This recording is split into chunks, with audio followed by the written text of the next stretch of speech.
Everyone, and welcome once again to Liberty.me Live. I'm your host, Mike Reed, and tonight we're going to try something completely different.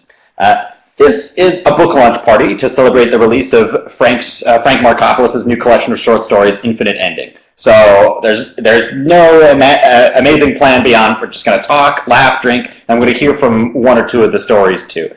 Now, because it's a party, we want to see everybody, or at least everybody that wants to be seen. So whoever you are in the crowd, we've enabled your microphone and your camera. If you look at the top center of your screen, there's a button that looks like a microphone and a button that looks like a camera from the year 1995. And you click those two buttons, and then you click Start Sharing, and we should be able to see you. Now, if you have any technical problems, Matt Gilliland has like a 95% success rate in straightening them out. I think we've already got a lot of people coming on here. John Hunt has come back. That's wonderful. So I'm hoping we'll see a few more people. I'm just going to give I'll just wait a minute to see if anybody else can get their setup working. And then we'll talk about the book itself. Actually, that's not true. First, we'll do some introductions. Mike, do you think there's any hope that Blues Traveler will show up? Well, we left a seat just for them, and we've set a special audio channel so that the acoustic guitar and the harmonicas will come through perfectly. Awesome. So I think they might. I'm hopeful, man. Great. Call me an optimist, but I'm hopeful. Okay, so just like any ordinary party, I just want to start with introductions because I think I know everybody, but I'm not sure everybody knows me or know each other. So I just want to do some introductions, both the people who you can see and the people who are just in text, just so we know who's here in the party. And then the plan is to start with a little drinking game that Frank and I have devised, in which Frank reads part of his story, and we look for keywords inside the story, and then it's just a party. So I'll start with introductions. I'll try and keep it quick. I'm Mike. I'm the Liberty.me publications impresario, so I'm in charge of the books. I'm in charge of the guides, and I get to do all kinds of cool, fun events like this one with Frank and Tracy and Jeff and John Hunt and everybody else. So that's me. I live near Winnipeg, so I'm in the frozen north here, and I live with my wife and two beautiful young children. That makes me so jealous, Mike, because I'm living here in Austin, Texas, and all I've got is my pet Tetra Fredward. And no children, no wife. But I guess that's all you need to know about me. And I wrote this book that we'll be talking about. Yeah, instead of a wife, you have a book. So that's impressive. I don't have a book. I think of each one of these 10 stories. Each one of these 10 stories is like one of my children. How about that? I'll buy that. Yeah. My book, I always call it my inking paper child. So yeah, I'll buy that. That's no, I'm just north of you in Dallas. My husband just left. My daughter's in college. I'm a writer, choreographer, and glad to be here, ready with my shot glass. So, I'm Jeff. I'm in Houston. It looks as though quite a few.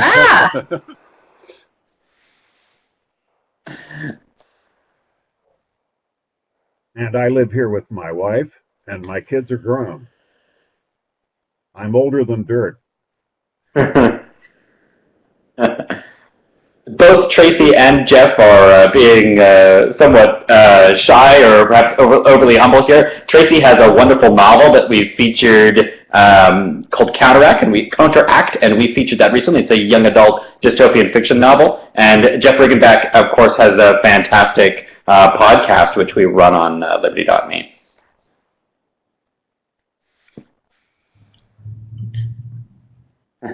Great. And how about you guys? I would love Ken and Zach and other people who are in text. I would just love to see if you want the text from you telling us who you are. And we'll let Matt Gilliland talk to at the end, but we try to keep him caged.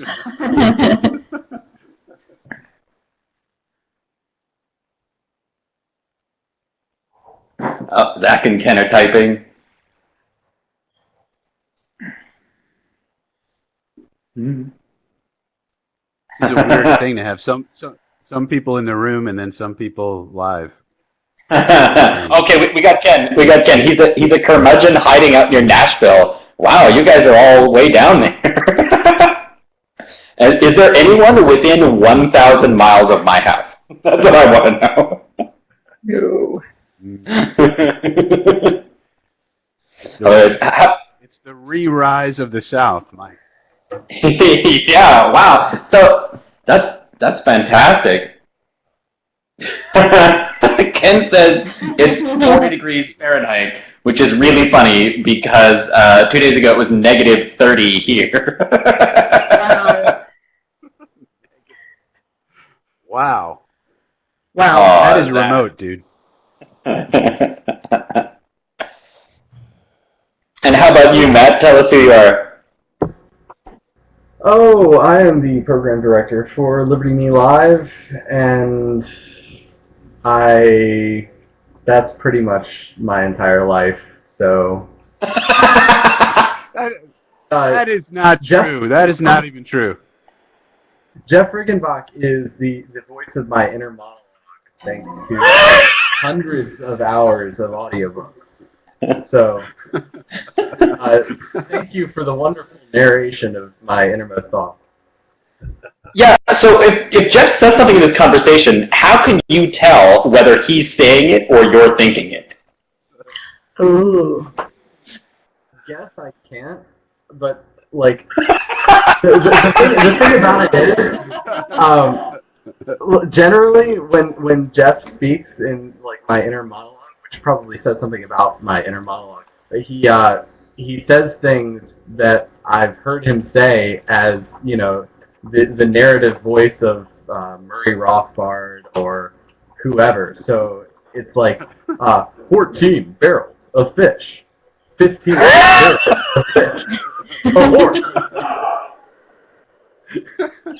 So that's yeah. My inner monologue is a huge nerd.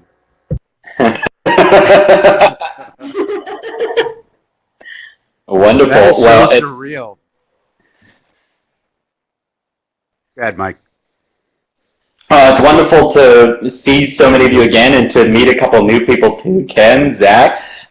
So we're going to start, now that we've done introductions, I'm going to explain the drinking game briefly, and Frank and I are definitely going to play the drinking game. I think Tracy's ready for it with vanilla vodka as we speak. I have a cold. It's medicinal. Isn't this medicinal?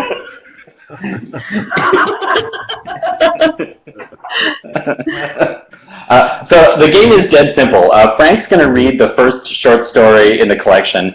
He thinks it's about 5 or 6 minutes long, but we're going to end up interrupting him with the game all the time. That's probably going to take like 10 minutes, I don't know. And in this story, there's a recurring theme of the color red and various hues and tints of red, like pink. So any time that you catch Frank saying red or pink or amber or anything else that's kind of in that spectrum, any other color that's in that spectrum, Frank and I and Tracy and you, if you're drinking too, have got to drink. I have this fine glass of amaretto, which, as I was saying, is the first liquor I've purchased in about 3 years. And Frank has Hendrix in his red glass. Tracy has her medicinal vanilla vodka. Yes. And you've got whatever you like at your own home. Okay, so Frank, can you tell us just a little bit of background? Is this the first story in the collection? Like when I opened the book, is this the first story in it? Yes, it's the very first story. I think of it as the kind of the leadoff batter in a 10-person softball. That doesn't even make sense, but it's the leadoff batter for the book. Yeah, and I think that's why it's so short. It's very telly. Tracy will understand what that means. It's very telly. I'm not showing a lot here. I'm just telling a lot. So. Cool. All right, well, go for it, Frank. Do interrupt if Frank says a word that fits the list. Let us know, because Frank will just try to get away with this here. So let us know if you're catching here. So if they catch me, they have to say what? Drink or something like that? Yeah, drink or red, like red in all caps, or pink. Red. All right. All right, so we're ready? I have the story in Ready. my hand. All right. Story is entitled Talk. The meatpacking district is trendy now. It didn't used to be. It used to be full of fat Italian guys smoking stubby cigarettes inside the cabs of loud, exhaust-belching, graffiti-stained trucks delivering meat. Now, every night of the week, networking parties rage inside spaces formerly used for the production of meat products. Socialites like Allie are often found, as she was now, standing with a crystal flute full of pink champagne in her dainty hand, greeting trust-funded hipsters before... Oh. See, now that was late. Pink champagne? Right. It's like, you guys, yeah. Drink? Okay. Well, they should have to drink for being late on it. Yeah, drink twice. Yeah.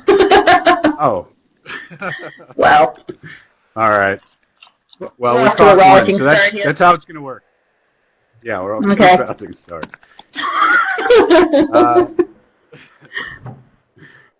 Pink champagne in her dainty hand, greeting trust-funded hipsters before they enter the by invite-only hotspot. The fat Italians are not invited. They're all in Hunts Point now anyway, or that's how it seems. The sad reality is that then and now, here and there, it's all a hazy white noise blur. Allie, by birth Iwalasha Rai, stood like the proper finishing school girl she was. Obelisk straight, her hair like black silk flowing over her dome-sloped shoulders. Reconning the scene, Allie's perfect posture reminded me of 7th Street, that row of nearly identical Indian restaurants where we tried to get Allie to give up the goods on 3 major players in a global money laundering operation. She was standing that way all through the interrogation, never wavering under the pressure. We failed to get the information we needed out of her, but that doesn't mean I can't be nostalgic about it all. "What drives you, Peter?" Allie had whispered to me over tandoori chicken before the interrogation in the kind of romantic, airy voice that can make even the rumbling New York City delivery trucks sound like Aeolian harps. Her perfect posture windswept into her sweet voice in my ear. That's one of those tricks of the mind that can seem cruel or kind, depending. I looked at my watch, 2100 hours, almost time to go. The watch itself used to be quite handsome years ago, a watch any man would be proud to wear in a congressional hearing or out in the real world. Now, though, it's got little nicks everywhere, scratches on the black metal band, tiny bits of grime along the rim of the face. Sure, it's distortion-free crystal with all kinds of high-tech features, but it still bears the wounds of time and high-risk ops. What happens when you successfully complete your training, well, one of the things anyway, is that they give you a $1,000 keepsake. This one was all shiny and awe-inspiring and manly back then. Now it's all beat up and dirty. A rotting shame, really. Allie, by contrast, wore a perfect round pink locket with a sterling silver edge on a key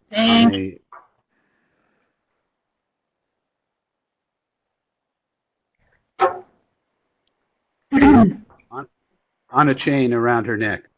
The locket, I knew, contained a creased black and white photograph of her mother who had complimented her daughter's elite education in New Delhi with comprehensive lessons about every faith on earth, teaching the child early on about the true power of beliefs. What, Allie had asked me over Shiraz and red velvet cupcakes, or who has made you believe in these ideas? Freedom, traitor, justice. What are these things, really? I laughed when she said that night. What else could I do, really? It was an uncomfortable laughter, but I cleverly covered its tracks by sipping some zesty wine. I smiled and held my brow in a sophisticated pose, joked about her rhetorical games. But it stuck with me. It stuck with me. No matter how much I knew about emotional manipulation, sometimes simple truth broke through the defenses of my training regardless.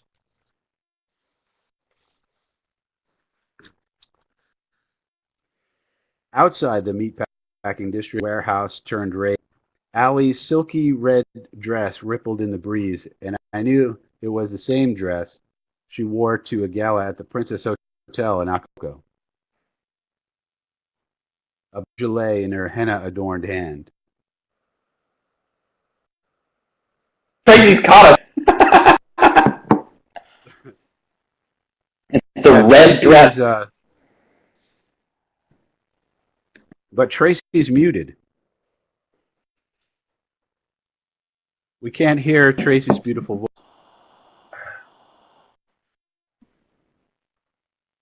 I can hear you now, Tracy.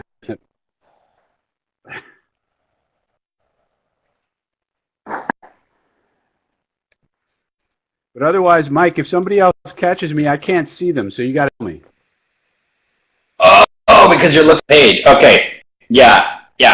Tracy and I will shut you down.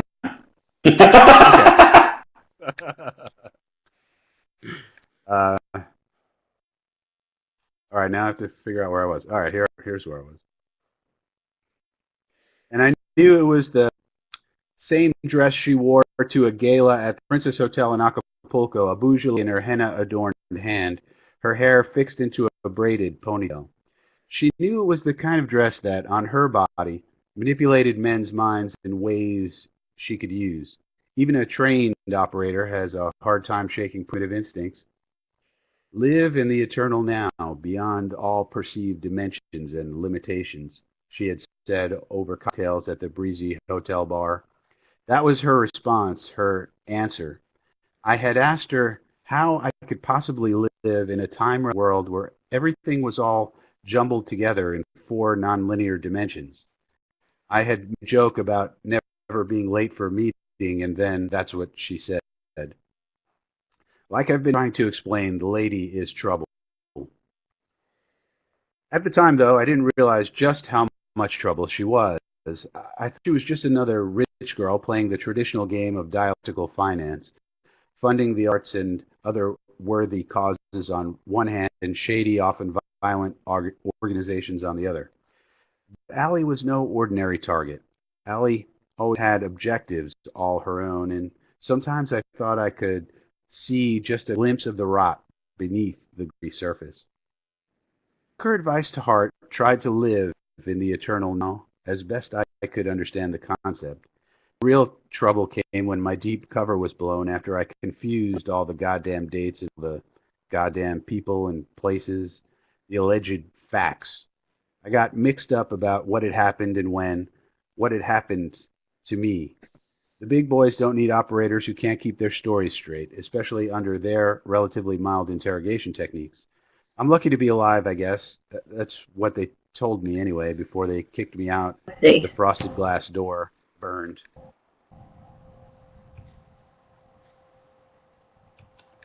Something in Allie's dark, dazzling eyes told me she knew I was here, not only back in New York, but right behind this wall, watching her. I got the feeling that, worse than not caring, she enjoyed it. She knew, somehow, that she had emerged victorious. As I stood there with hot dog wrappers and shredded coffee cups swirling near my feet, the smell of something unknowable but funky in the air, I thought that maybe it was all just another illusion, another crimson-tinted minefield mindfuck. Allie, I mean, in all my time with her. I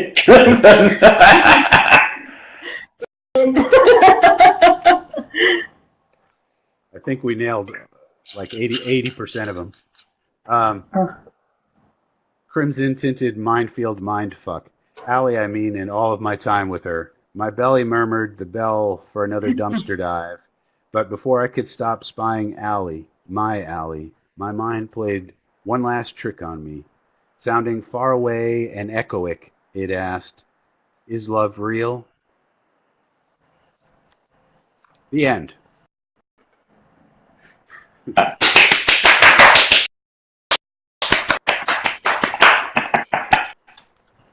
Oh, Man, that felt really strange.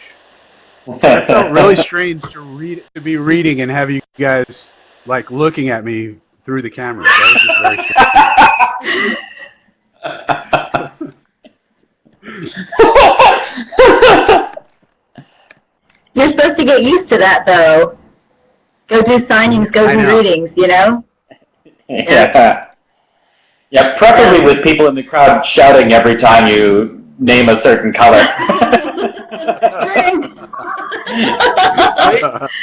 Tracy's vigilant, man. If my friends were like that, more people would show, you know? It's, I need to start doing that.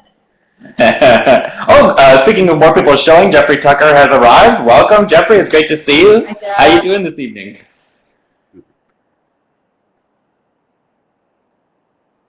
No audio. Well, he's working on it. But Lord knows what continent Jeffrey's in. He was recently in New Zealand. He's probably actually inside a helicopter. Looks like he's...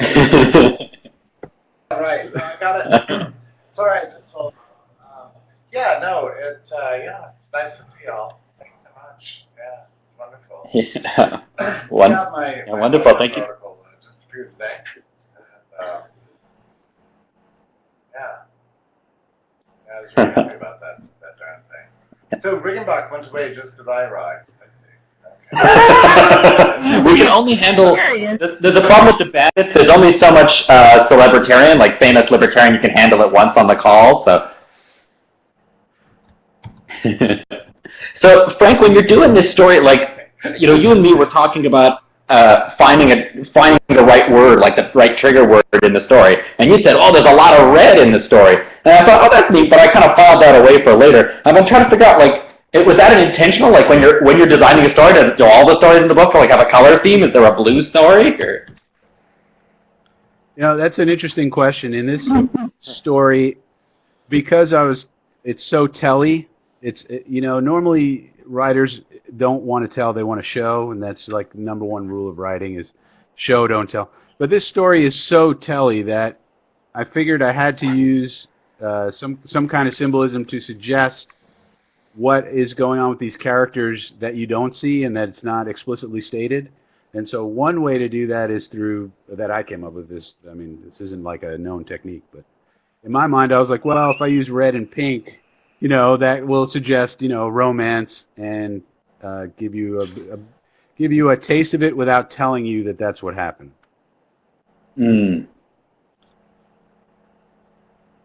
Yeah. So that was the purpose of it. Yeah, speaking of red, I gotta say, I love the blood on the cover. Oh, I should show everybody the link to our page for the book.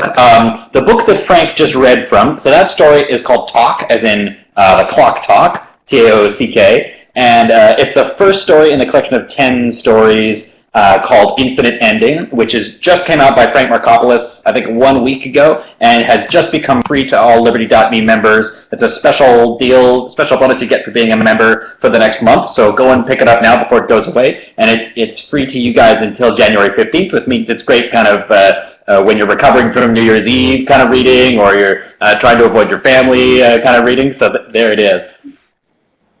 And speaking of red, the cover art, I just love how sanguine, how bloody the cover art is for this one. You guys should go take a look at that if you haven't seen it yet. It's bloody without being gory. Oh, okay. Good evening, Meg. Great to see you. Thanks for joining us. Great to see you. Thank you, Meg. I'm going to try in one ear and to this in the other, and stay on camera here so they don't.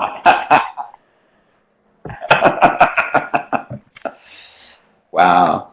Yeah, Tracy, you were saying if your book signings were more like this, more people would come. And partly like when Frank and I were dreaming this up, we were trying to think, like, what's something that you just don't get to do with an author normally?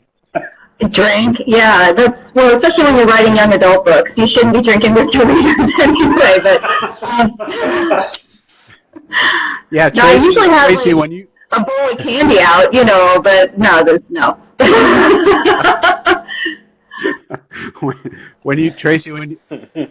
when you do your events in the schools, in the middle schools and stuff, you can't be doing this. Dude, no way. No, I was at a middle school in Cincinnati last month, I think, and it started out with, oh, my niece is in the 7th grade. I'll go visit her classroom. It'll be fun. And then the teacher says, oh, I told the principal, and the principal decided, and they want you to interact with as many students as possible. So we're going to set you up in the media center. We're going to run them through every 20 minutes. So all day long, I think I gave my talk 14 times. I had 15 minutes for lunch and a pee break, and by the end of the day, I was like, you know, what? I saw so many children, and it was wonderful. The kids were all great. They were well behaved, but I was toast by the end of the day. So, you know, hanging out and drinking and talking about it would have been a whole lot easier. Yeah, my stuff isn't really for kids. I don't think I could get away with that. But I do admire that. I do admire that marketing, though. I've never heard of that. That's fantastic that you do that. Oh, visiting the schools? Yeah, it's you know, it's been a lot of fun. I was at Flower Mound High School down here north of Dallas yesterday and had a super time. There were about 80 kids that came to an after-school meeting of the English Honor Society to hear me talk, and it was just really wonderful. And the feedback's great. They like talking to somebody who has published a book because they kind of aspire to do it too, and it's a great way to reach my audience. So. And plus, you hook them in early, and they become Tracy Lawson fans for life. Yeah, and then they become Tracy Lawson fans for life. You know, next book comes out in June, so got to get them on the hook now. That's right. Yeah, long-term planning. That's awesome. Oh, yeah. Yeah, I stepped away from revision to hang out with you guys, so yeah. But it's tough. Oh, great. I'm glad. Jeff Riggenbach, I'm glad your connection came back again. I was worried we'd lost you there. And you and your expansive collection of books. Yeah, that's impressive. I have to put them somewhere.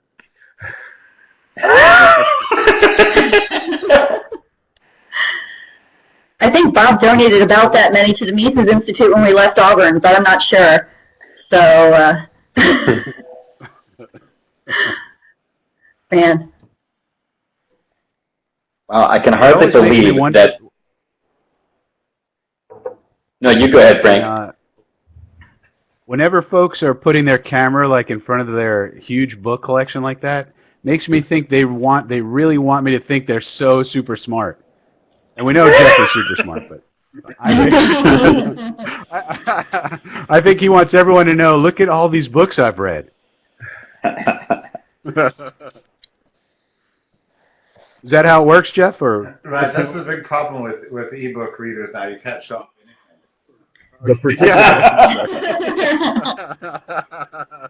The particular room I'm in, no matter where I pointed the camera, it would have this kind of a backdrop. So.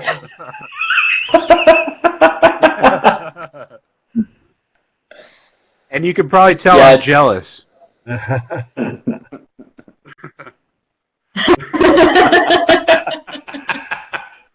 John Hunt says he thinks he recognizes Jeff Riggenbach's shelves from an adult bookstore he once visited for research.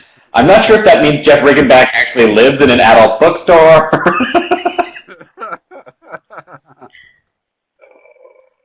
That's a matter of how you define adult, you know.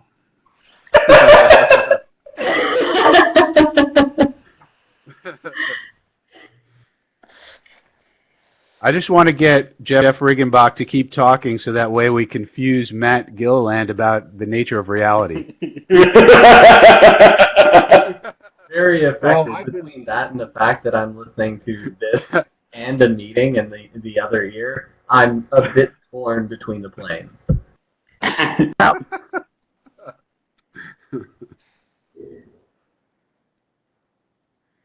And I've never known anybody else who's inside their head voice with somebody else's voice.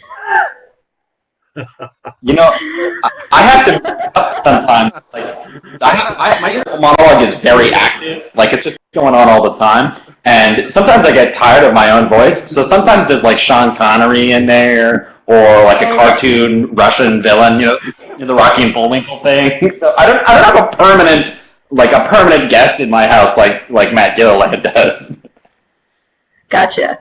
Now, my characters sometimes talk to me, but that's a little different, I think. It's a little different, so. Well, I think Jeff should get a plaque that says, "I am the voice," inside Matt Gilliland's head.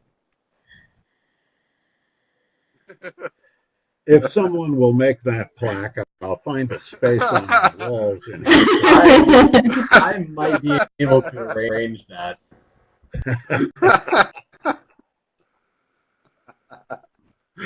That would be fantastic.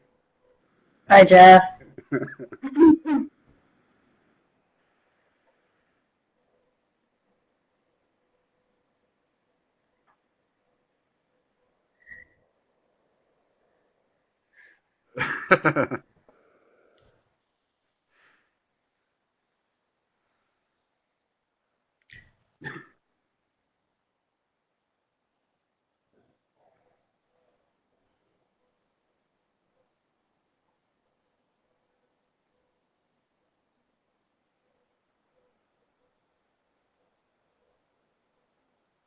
No, there is a Jeff Riggenbach novel that is in progress, and who knows whether it will ever be published, or even be finished.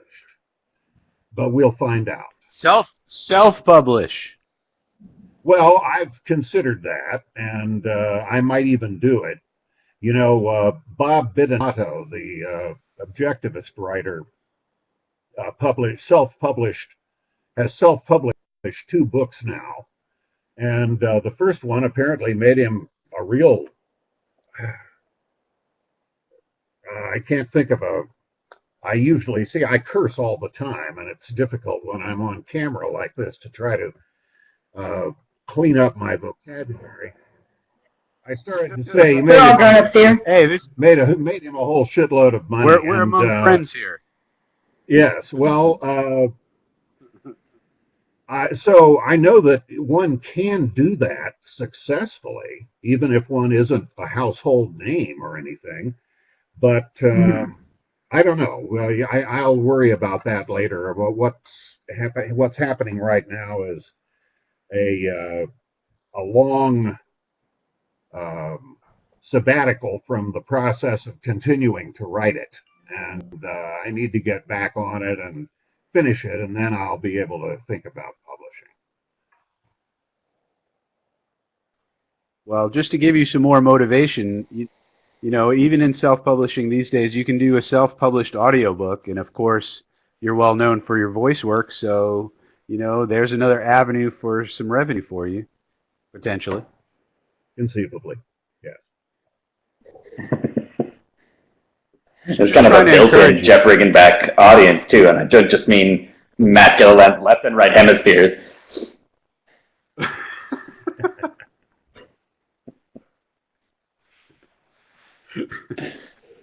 I need some more. Well, now I'm very excited.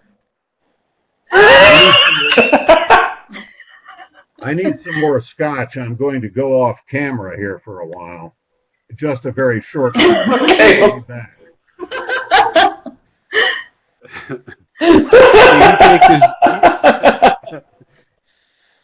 You know, a man takes his drinking seriously when he has to drop off camera completely to get his liquor. Roll the keg into the room.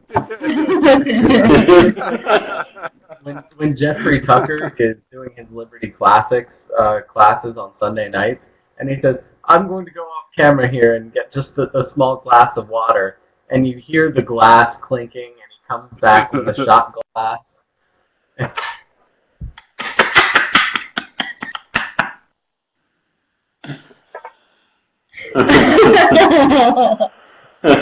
Yeah, Richard points out that he probably actually there's a secret passage back there.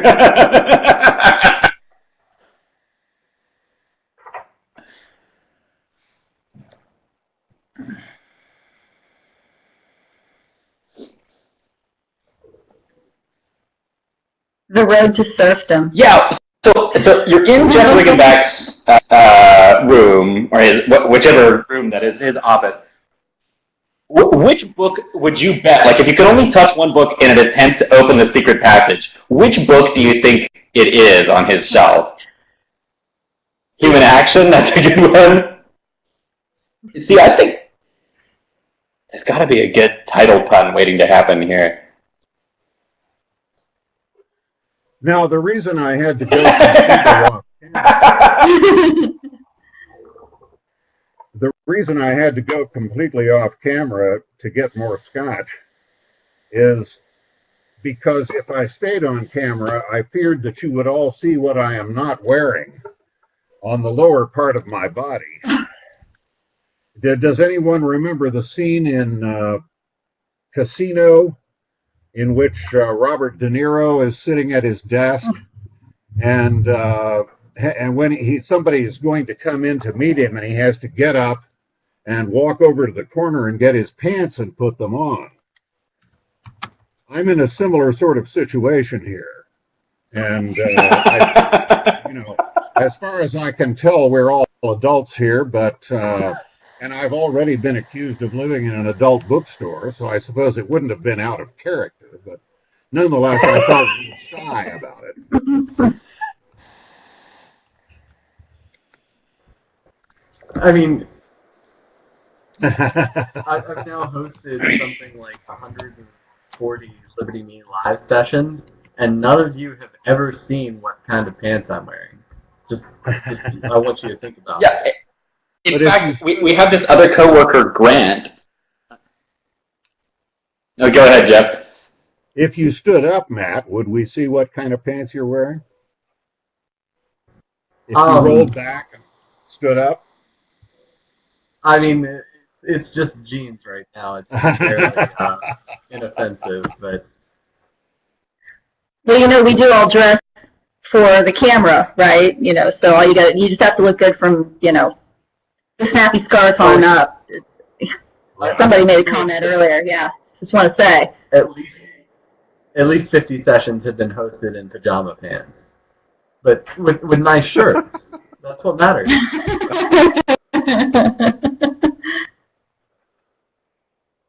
Oh, but I didn't know that this was like snappy scarf night. You should have told us that ahead of time, Tracy, and we could have all been coordinated. Like I said, I hauled my sorry self up off the sofa to get here. I've been down with a cold, that day when you just can't get up off the couch and it's like, snappy scarf, that's the only thing that's going to pull me through. So here I am. It's feeling much better now. What, 4 or 5 shots? That's, Yeah. the key to success, apparently. So. You seem very vigorous for someone who claims to have been sick all day. Oh my gosh. I think it must have been all the sleeping on the couch all day. But yeah, I went to the gym at 9 and I haven't done anything since. So revisions are due, but it does not matter today. Wow. I do think you touched on the Hunter S. Thompson key to healthy living, however. Oh yeah? Just more shots? Yeah, More vodka? Okay. Yep. I'm not coughing. Hey, Odie. Yeah, said something like Kills all the germs. I would never recommend drugs and alcohol to anyone else, but they've always worked for me. Nice. Good show, Jeff. Hey, they work. Well, sure. Yesterday, one of the kids asked me, "What do you do for writer's block?" And he's like, "Well, you have lots of things you can do for writer's block." Yes. Do you guys use that method too, Frank, Jeff? Yeah. Do you drink to beat writer's block? I sure do. Well, you know what's weird is I can write like poetry while drinking alcohol, things that don't have to be coherent or connected, kind of sporadic thoughts. But I can't write fiction that way. I have to use caffeine as the liquid of choice there. Mm-hmm. Caffeine's good too. Huh. If I drink and if I smoke, I write more smoothly and for longer periods without having to quit or having difficulty with it. Mm-hmm. Unfortunately, the state of Texas has elected to protect me from the dangers of smoking. That wasn't the case in California, so that part of my preparation for writing has been cramped somewhat since I've been in Texas. But drinking is almost always possible. I prefer beer, and Texas also protects me from buying beer at the wrong times of week, the wrong hour of the day, things of that sort, so that it's sometimes difficult to have beer around. How thoughtful of them. Yes. Yeah, here in Texas, we have the Alcoholic Beverage Commission, the Texas Alcoholic Beverage Commission, and that's to keep everyone here safe with the alcohol. And they actually break people up from making their own moonshine and such. And to make They sure really that we do. all go to make sure that we all have an opportunity to go to church on Sunday, because we aren't too drunk. I mean, we wouldn't Right. sell beer and wine before noon, because then people might get drunk and forget to go to church.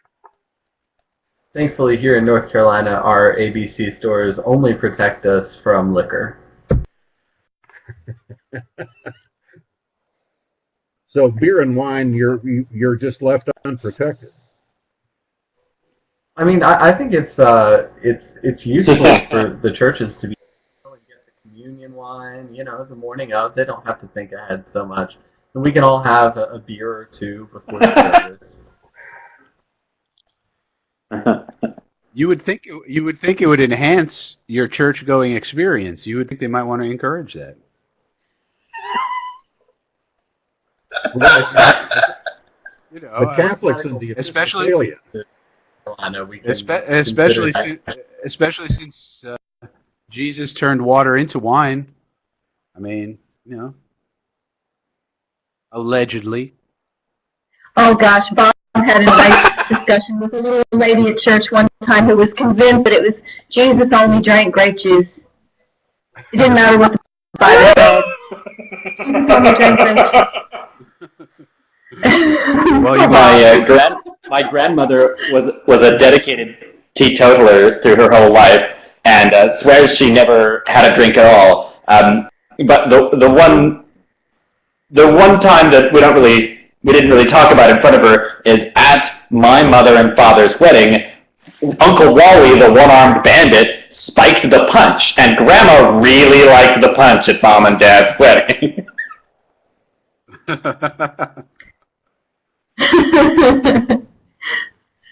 But you can't ruin that for her. You couldn't have ruined that for her, because she would have been crushed. No, No. you just let that one go. I mean, saintly woman. Oh yes. What did he put in the punch? Vodka? Yeah, that is a great question. I should ask. That's a key part of the family lore. Probably gin. Because gin is the sneakiest of all alcohols. Really? Is that one of your Like other the short easiest to stories? spike someone's punch with? Well, it's sneaky because if you mix it with stuff, you kind of don't taste it so much, and you think, there's nothing in this, and you start drinking it down, and then all of a sudden you're wasted. White rum is pretty.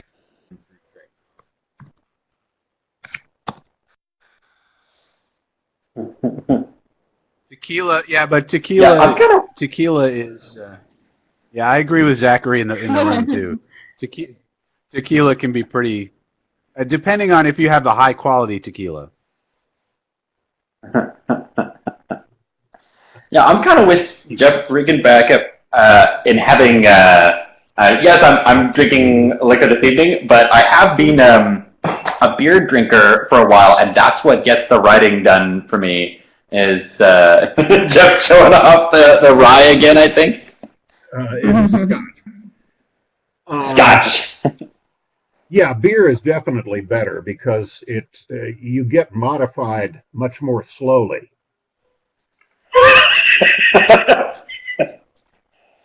I like that word. Modified. Yeah. Yeah. It's like when you're sober. When you're sober, you're irregular. You're off. And when you have a few drinks, you become regular or modified. Yes. It modifies your awareness. One of my friends said that when he said, Matt, you're so strange. Like when you drink, it's not like you get angrier or like any of the personality traits that most people get when drinking. You just get more Matt. There you go. What does that mean? You get smarter or Oh, I see. More Matt. Yes. I think it just magnifies all of my personality traits. So it's not that they change, they just become more so somehow. So you'll like make 3 delicious meals at a time instead of 1? Well, 2 to 3 at a time. I don't know how to only use one burger.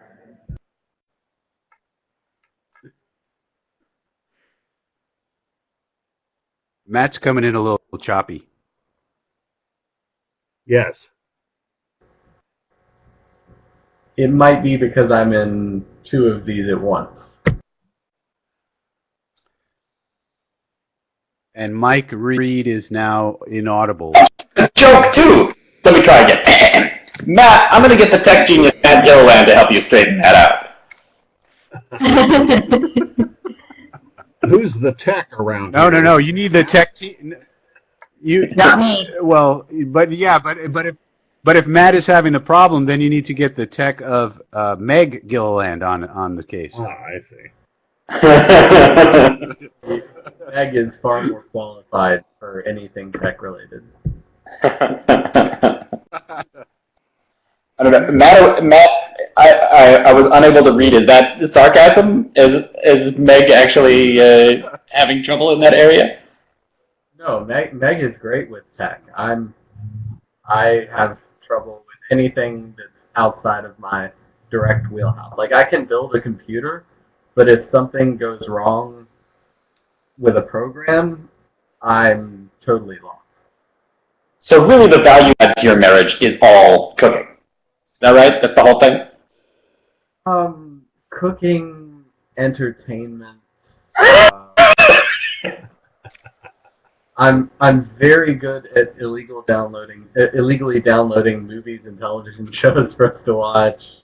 I can pick out good alcoholic beverages. I've got more than just one good trait, but no, I think that if I had to ride on the cooking, I could probably keep her around with just that. Yeah, it sounds like you're just a very advanced sort of butler. And everybody's got to bring something to a marriage, right? You know, it sounds good.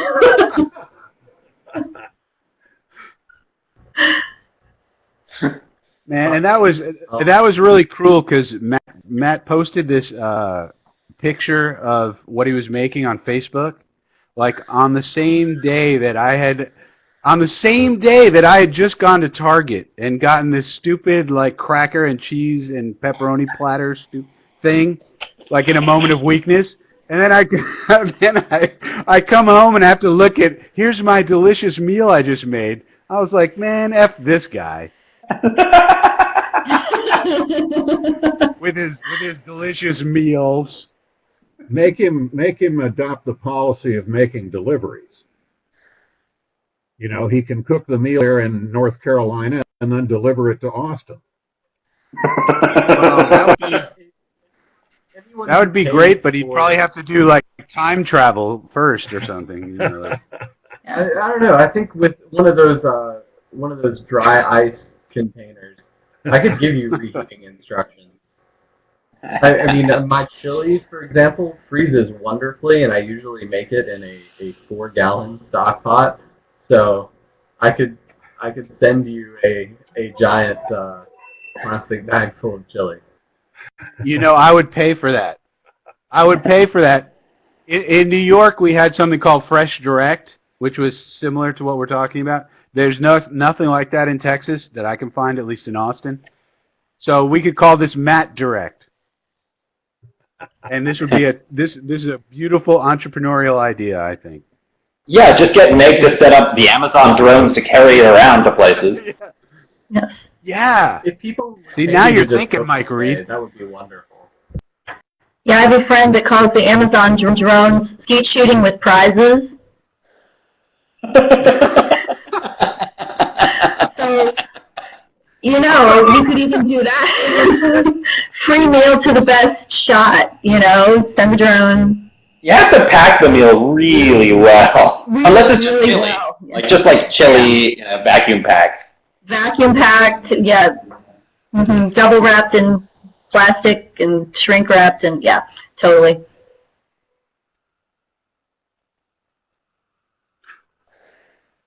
That's like a new form of skeet shooting, right? Yes, yes. Skeet shooting for dinner instead of bowling for dollars. You could have skeet for dinner. Skeet shooting for dinner. I like it. See, we didn't know that this room. We didn't know that. We didn't know that this room was going to become like an incubator for like the next generation of awesome entrepreneurial ideas. Yeah, you never know when you show up to one of these things where it's going to go, so it's cool. Get a bunch of authors together and pump them full of alcohol. I mean, there's no shortage of imagination in the room. True enough. This is the brilliance of Mike Reed. Mike Reed speaking, but he was muted, so I'm not sure. Mike is still muted. Mike, you're not allowed to be muted, man. Yeah. You gotta be running this thing. Who's driving this thing? We're off the rails, man. How deep is the snow Well, outside your sufficiently place? modified, apparently. Yeah. Jeff, the snow outside my place is about a foot deep, maybe a little less, and it actually melted a little bit today. We had some freak weather that took us above freezing. So it's not too bad yet. Last year we got a good 3 feet, and then the melt happened. So you had this frozen crust, and I live on a very, like, absolutely flat plain. Like, you look on my house, you go to the road, you can see the horizon. Like, it just goes and goes and goes. And so last year I was able to take my daughter in a sled and run on top of the snow crust over the farmer's fields. I don't know if I'm going to get that this year. But if it melted today, then it'll freeze overnight and you'll have ice all over the sidewalks tomorrow. That's true. That's true. Yeah, I had to turn around. I was going into the big city. The big city is Winnipeg, which is slightly under 1 million people. And I was trying to drive in yesterday, but there was a headwind and there was ice, so I just like had to turn the car around. I had to go back and get the van, which is like better tires and it's heavier, so it stays on the road. I don't understand. I live in Austin, and when it rains in the wintertime here and there is a possibility of ice, everything closes. The possibility of ice. Yeah. Not even real ice. I think Dallas said they laid in a supply of salt and sand. I think they said they had 30 tons of salt for the city of Dallas with 7 million people. And, you know, it's like, gracious, they're not expecting to get much. But Dallas, I don't understand because you guys get weather up there. I mean, they should be more prepared. I don't. Yeah. You got to be prepared for once every 2 or 3 years, I guess. But it's yeah. I'm sure the city of Columbus, Ohio, where I came from to move to Dallas, probably stocks 10, 12 times the amount of salt that Dallas does, and it's, you know, the city's 7 times the size of Columbus. So it's interesting down here. We had that ice storm last right after Thanksgiving. My daughter's was a freshman at SMU at the time, and a lot of her Southern California friends had never seen snow before. Those kids were crawling on their hands and knees to class because they did not know how to do they had They had the grounds crew out with leaf blowers trying to melt the ice off the sidewalks so the kids could get to class because they did not have anything to deal with the snow. Well, and I think Of course, during the my same daughter storm, grew there up in was Ohio, and she's like, "Come on, you can." Yeah, but there was a story about some guy who got he didn't have any food in his house, and he couldn't get to the grocery store, so he had to like walk some insane amount of mileage to go try and find some ramen noodles, and was on the side of the road slipping and sliding, and he was like, because he got stuck for like 3 days or something like that. Yeah, in Canada we have a system Yeah, for I that. remember. It's called having neighbors. It's like, Not here, not in American cities. I don't know. I live in an apartment complex. I don't know anyone who lives here. Not one person. And I know that's not a good risk management strategy, but it's the truth. Here, when there's a whole fleet of snowplows, like basically like front-end loaders, and for 6 months of the year, there's this team of like 300 guys who are employed to drive these things around the city and clear the snow, and they pile it up in a gigantic pile of snow on the edge of town, and by the end of the year, it's the biggest hill in central Manitoba. Like, it's bigger than the snow hills, and the trucks actually drive up on top of it to dump the snow up at the peak of the hill.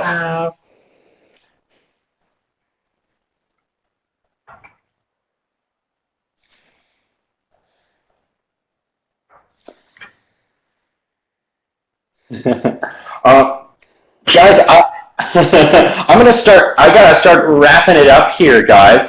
So I'm gonna start by thanking everyone. This is the most fun thing I have ever done. This was really fun. Yeah. I can send you some sort of. This game was the console best. or something. There's so many entrepreneurial ideas. We're all gonna be rich, totally rich. Just start by drone flying chili to Jeff Rickenback's house, and he'll shoot it down. I'll shoot it down as it goes over Dallas. Yeah.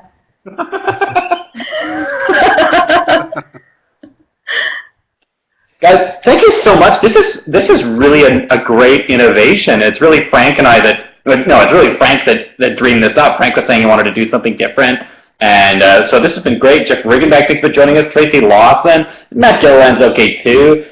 Richard Masta, it's great to talk with you again. And Zachary and Ken J, who I always thought Ken J's name was Kenj, like Kenji. I thought he was Japanese. I didn't get that his name was Ken J. So it's great to see everybody. John Hunt was here. He talked to us. He couldn't come on camera, but then he asked me to say goodbye to him. So I can't say John Hunt says goodbye to everybody. I'm going to just do a couple things before we totally shut it down. And that is, first I'm going to give you guys some links to some more cool Liberty.me live stuff that's coming up. Then I'll give you a couple of links to some great Frank Markopoulos stuff that's coming up. And then we'll all just say goodbye to each other at once.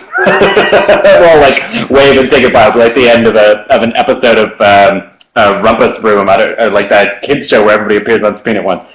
Okay. So Libby.me live stuff, I want to tell you guys that Love, Hate in the State, which is about the psychology of emotion as it relates to how we express ourselves in politics, why people are so attracted to trusting in the state, and so on. Zach Slayback's class is coming back again, and that is Thursday night of this week. That's later on tonight at 9:30. So, geez, that's not very long from now, 9:30, about half an hour from now. Then we also have a very unusual or a very neat little piece called Unconventional Living. It's the art of Bitcoin-only travel. So people are always saying, well, I would buy Bitcoin if I could actually buy things with it. Well, now you can travel just using Bitcoin. And you can, accommodations, food, everything. So there it is. And that one is coming on Saturday at 8, same time we started tonight. So those are two Libby.me live things that are coming up. I also want to make sure that I give you guys a couple of links to great Frank Markopoulos stuff. I already showed you the link to the book that we have. Thanks, Frank, for giving this book, donating the book to all the members for the next month. It's a wonderful sharing thing. It's great to have authors come into the community and do that. Value for everybody, so that's great. Go check that book out. If you miss it, you can still buy the dang thing on Amazon. The Amazon link is there. The other thing to get from Frank Markopolos, he's got this great publishing site called D-Block, and I'm just looking. I would be totally prepared with this link if I had not been drinking amaretto all evening. And this is ending library infinite ending.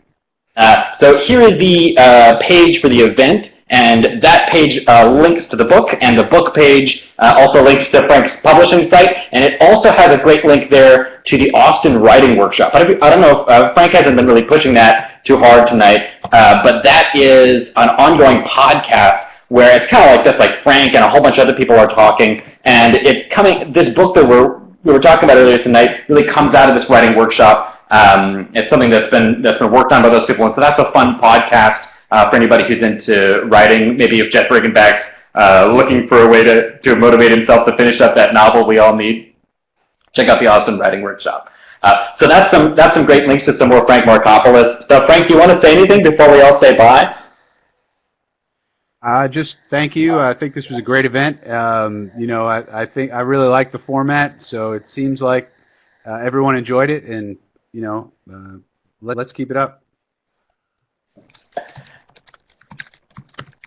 Okay, everybody. Thank you so much for coming. Thanks for coming to Liberty.me Live. I'm looking forward to seeing everybody again soon.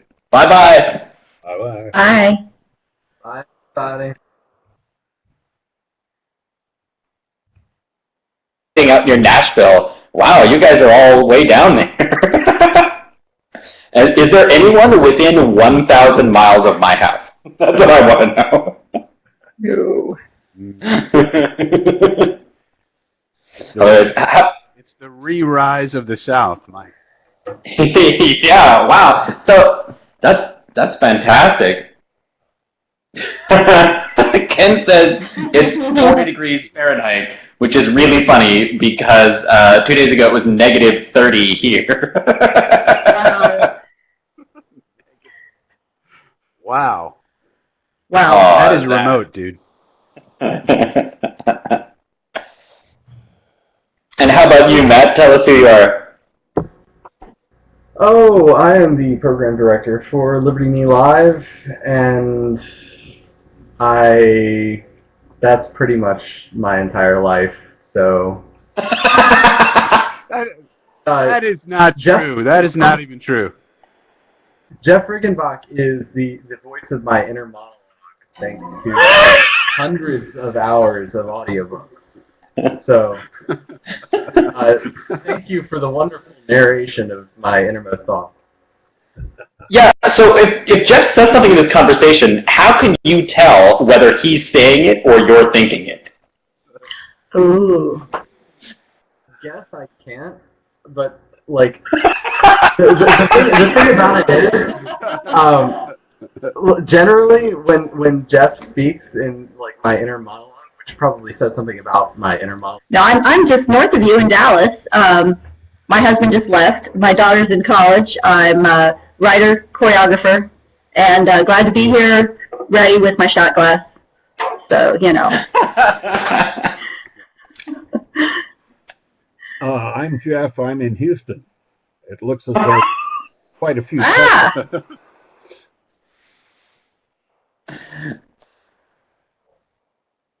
And I live here with my wife, and my kids are grown. I'm older than dirt.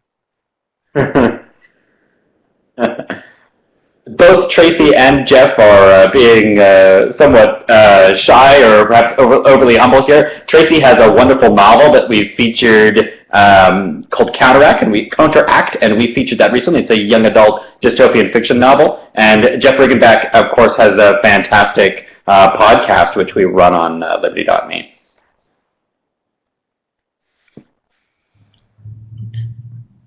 Great. And how about you guys? I would love Ken and Zach and other people who are in text. I would just love to see if you want the text from you telling us who you are. And we'll let Matt Gilliland talk too at the end, but we try to keep him caged.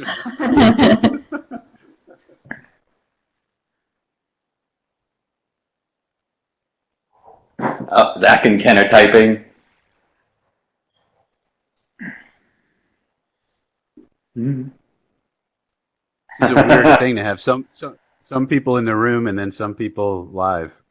Okay, we got Ken. We got Ken. He's a curmudgeon. So just like any ordinary party, I just want to start with introductions because I think I know everybody, but I'm not sure everybody knows me or know each other. So I just want to do some like introductions, both the people who you can see and the people who are just in text, just so we know who's here in the party. And then the plan is to start with a little drinking game that Frank and I have devised. In which Frank reads part of his story, and we look for keywords inside the story, and then it's just a party. So I'll start with introductions. I'll try and keep it quick. I'm Mike. I'm the Liberty.me publications impresario, so I'm in charge of the books. I'm in charge of the guides, and I get to do all kinds of cool, fun events like this one with Frank and Tracy and Jeff and John Hunt and everybody else. So that's me. I live near Winnipeg, so I'm in the frozen north here, and I live with my wife and two beautiful young children. That makes me so jealous, Mike, because I'm living here in Austin, Texas, and all I've got is my pet Tetra Fredward. And no children, no wife. But I guess that's all you need to know about me. And I wrote this book that we'll be talking about. Yeah, instead of a wife, you have a book. So that's impressive. I don't have a book. I think of each one of these 10 stories. Each one of these 10 stories is like one of my children. How about that? I'll buy that. Yeah. My book, I always call it my ink and paper child. So yeah, I'll buy that. That's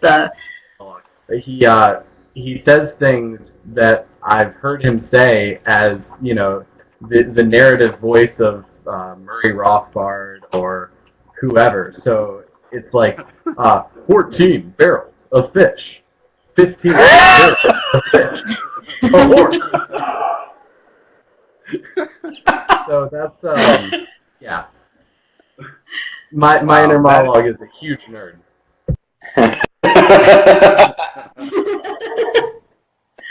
Wonderful. That's well, so surreal. Go ahead, Mike. It's wonderful to see so many of you again and to meet a couple new people too, Ken, Zach. So we're going to start, now that we've done introductions, I'm going to explain the drinking game briefly, and Frank and I are definitely going to play the drinking game. I think Tracy's ready for it with vanilla vodka as we speak. I have a cold. It's medicinal. Isn't this medicinal?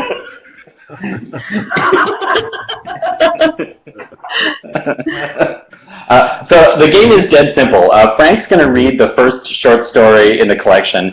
He thinks it's about 5 or 6 minutes long, but we're going to end up interrupting him with the game all the time. So it's probably going to take like 10 minutes, I don't know. And in this story, there's a recurring theme of the color red and various hues and tints of red, like pink.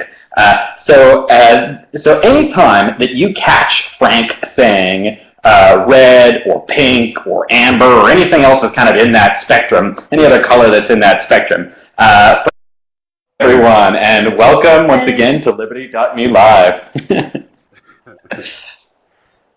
I'm your host, Mike Reed, and tonight we're going to try something completely different.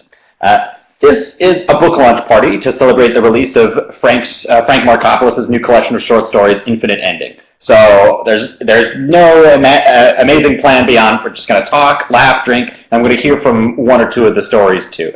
Now, because it's a party, we want to see everybody, or at least everybody that wants to be seen. So whoever you are in the crowd, we've enabled your microphone and your camera. If you look at the top center of your screen, there's a button that looks like a microphone and a button that looks like a camera from the year 1995. And you click those two buttons, and then you click Start Sharing, and we should be able to see you. Now, if you have any technical problems, Matt Gilliland has like a 95% success rate in straightening them out. So I think we've already got a lot of people coming on here. John Hunt has come back. That's wonderful. So I'm hoping we'll see a few more people. I'm just going to give I'll just wait a minute to see if anybody else can get their setup working. And then we'll talk about the book itself. Actually, that's not true. First, we'll do some introductions. Mike, do you think there's any hope that Blues Traveler will show up? Well, we left a seat just for them, and we've set a special audio channel so that the acoustic guitar and the harmonicas will come through perfectly. Awesome. So I think they might. I'm hopeful, man. Great. Call me an optimist, but I'm hopeful. Okay.